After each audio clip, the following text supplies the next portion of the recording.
કે સદગુરુનું મહત્વ કેટલું છે આ વિશ્વની અંદર. સદગુરુથી મોટો કોઈ દેવ નથી. તો જેને જેને આ મહત્વ સમજાણું છે એ સદગુરુ મહોત્સવ કરે છે, અને જેને નથી સમજાણું એ દાખલા વગાડવા જાય છે, રામાપીરના પાઠ કરવા જાય છે, હેલા ને હેલિયો ગાવા જાય છે, ધજાયું લઈને દોડે છે. હજી તો આચાર્ય હોય તો આપણે જોવી આ સોશિયલ મીડિયામાં બધું દેખાતું હોય. તો જેને સદગુરુનો ગુરુગમ પ્યાલો જેને પી લીધો છે એને સદગુરુ સિવાય બીજી વાત ગમે નહીં. મેં ભમરે મુલતાન કી કેળ કબૂ ન ખાઉં, મિલે તો ચાખું કેતકી, ને તો લાગણ કરીને મરી જાઉં.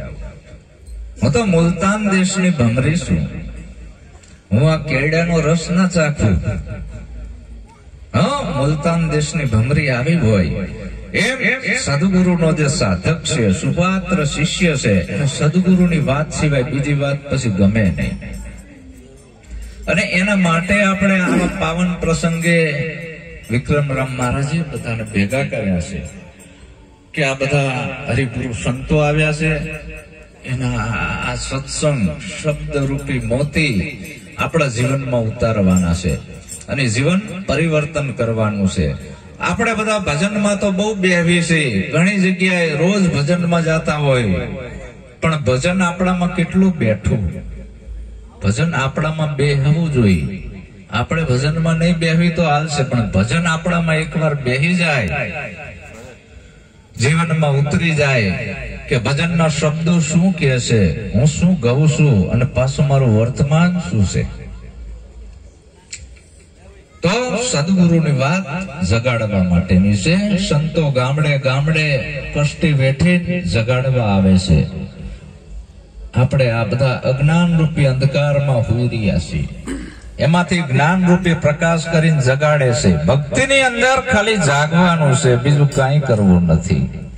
નથી બાવા થવું, નથી જોગી થવું, નથી દાઢી વધારવી, નથી જટા વધારવી, નથી ભૂખ્યું રહેવું, નથી ઉપવાસ કરવા. બધા ઢૈડા સદગુરુ મટાડે છે. નિરાંત કે તારે કાંઈ કરવું નથી. નિરાંત થઈ ગયા પછી ઉપાધિ ના હોય, અને જ્યાં સુધી ઉપાધિ હોય ત્યાં સુધી નિરાંત નથી. નિરાંત એટલે નિર્વર્તી. પછી કાંઈ કરવાનું ના આવ્યું, અને પછી કાંઈક જો આપણે કરતા હોય ખૂણે ખાંચકે સાનું માનું, તો નિરાંત નથી, ડુપ્લિકેટ નિરાંત આવી જશે. તો આ વિશ્વની અંદર બે ધારા ચાલે છે આદિ અનાદિ કાળથી. હમણાં એક મહારાજ બોલ્યા ધર્મગુરુઓની સભા છે. નહીં, એક છે સતગુરુ અને બીજા છે ધર્મગુરુ. આ વિશ્વની અંદર બે ધારા છે. સતગુરુ છે એ સત્યનો ઉપાસક હોય છે, અને ધર્મગુરુનું કાર્ય છે ધર્મના વાડા બાંધવા. ધર્મના વાડા બાંધવા. એક માનવની જાતને 18 ભાગમાં વહેંચી નાખવી. ધર્મગુરુ છે એ ભગવાનના ભાગલા પાડે છે, ભગવાનના ટુકડા કરે છે. ધર્મગુરુના મંદિરો જુદા હોય, એના સુધાંતો જુદા હોય, એના ચાંદલા જુદા હોય.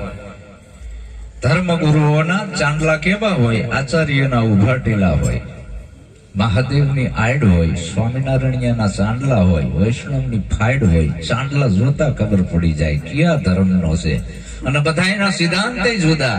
કોઈ કે ડુંગળી ના ખાવી, એક કે લહણ ના ખાવું, એક કે બુધવારે બારગામ ના જવું, આના ઘરનું ના ખાવાનું, આના ઘરનું ના ખાવાનું. વળી એક ધર્મ એવો છે કે સ્ત્રીકો અડતા નહીં ગયા. બાપુ આવા ધર્મ તમે લાયા ક્યાંથી? પછી એના ભગવાને જુદા. એક શિવનો ઉપાસક હોય તે રામનો હોય કે કૃષ્ણનો હોય. ઓલો કૃષ્ણનો હોય શિવનું નામ ના લે, શિવનો હોય રામનું નામ ના લે. કેટલા વિભાગ પાડી દીધા ધર્મગુરુએ. સદગુરુ જોડે છે, ગામો ગામ જઈ સદગુરુ જોડે છે. સાચા સંતો અને સાચા સદગુરુ જોડવાની વાત કરે છે, એકતાના સ્ટેજ ઉપર લઈ જાય છે. અને જે જોડે એનું નામ જ ધર્મ, તોડે એનું નામ અધર્મ. જે ધર્મની અંદર એકને ઊંચો ગણવામાં આવે અને એકને નીચો ગણવામાં આવે એને ધર્મ ના કહેવાય. ધર્મ એવો હોય કે બેયને હરખા ગણે. કોઈ નાનોય નથી, કોઈ મોટોય નથી. તો ઈ રાહ કઈ છે? ધર્મની. એટલે વિચારધારા, ધર્મ નહીં, ધર્મની વિચારધારા. તો એ સત્ય ધર્મની મંજિલે લઈ જાય આપણાને. એવી જે કોઈ વિચારધારા હોય તો એ આપણા ક્રાંતિકારી સંતોની છે, કબીર સાહેબની છે, નિરાંત બાપુની છે, પછી ભગવાન બુદ્ધની છે. આ બધી જે ધારાઓ રહી, વિચારધારા, એ આ ધારાએ તમે હાલો એટલે સત્યની મંજિલે તમે પહોંચી જાઓ. અને સત્યથી મોટું આ દુનિયામાં કાંઈ નથી. એટલે ભગવાન બુદ્ધે છેલ્લે નિચોડ સત્યમેવ જયતેનો રાખ્યો. આપણા ભારત સરકારના ચલણી નાણાં પણ તો સત્યમેવ જયતે લખાય છે કે સત્યથી મોટું કાંઈ નથી. તો આવું જે સત્ય છે એ શું હશે? સત્ય કોઈ આકાશમાં હશે, પાતાળમાં હશે? સત્ય હશે ક્યાં? સત્ય કેવું કે નહીં? તો એ સત્ય અનાદિનું છે. સત કોઈનું બનાવેલ નથી. નથી મહાવીરનું બનાવેલ, કે નથી બુદ્ધનું બનાવેલ, કે નથી કબીરનું બનાવેલ. એ સત અનાદિનું છે.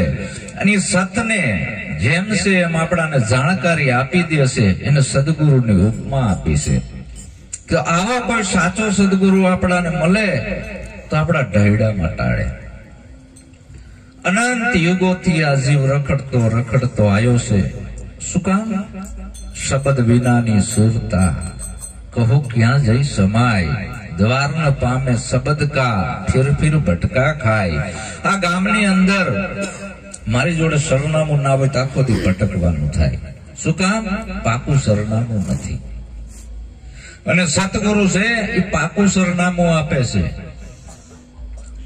પાકું સરનામું કેવું આપે છે? એક જ પલમાં પોતાની ઓળખ કરાવી દેશે કે હું કોણ છું.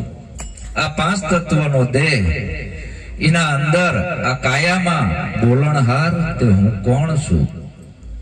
આ કાયામાં હયો ક્યાંથી? કાયા છૂટી જશે પછી આ બોલણહાર જાય છે ક્યાં? અને જેમ છે એમ જાણકારી આપી દે, અનુભૂતિ કરાવી દે. એનું નામ સદગુરુ.